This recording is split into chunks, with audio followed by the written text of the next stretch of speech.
So I wanted to just do one video on cost because obviously that is important. I have a family.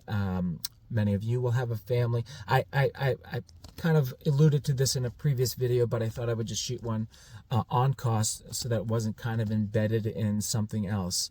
The cost of shockwave therapy, though as in a previous video I had mentioned, it is not a covered expense from insurance companies. They just don't acknowledge it at the moment. Even though the statistics and the science shows that it does, they still consider it to be experimental. So the cost per session is $200. The cost for the examination is $450. And if I feel that you could benefit from the shockwave therapy treatment, that would be covered within the first session. So I hope that helps. Now, on another note, I wanted to talk to you about physical therapy, because beyond just doing shockwave therapy, there's also physical therapy. And for that, I'm happy to announce that physical therapy for male pelvic floor dysfunction is covered depending on your insurance company.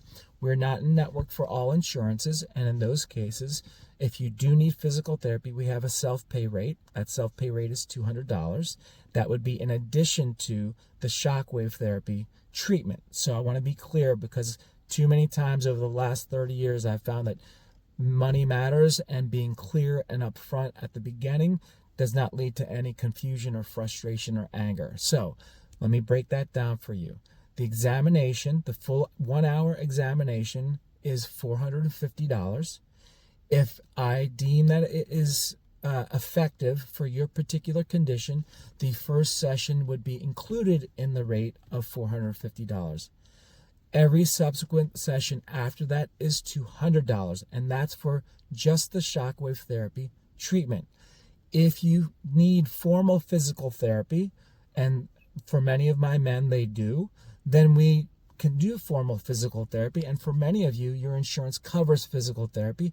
As long as we're in network, it would just be your typical responsibility. If you have a $20 copay, you'd be $20. If you have a deductible and it's a large deductible, you're covered for you're responsible for the full amount.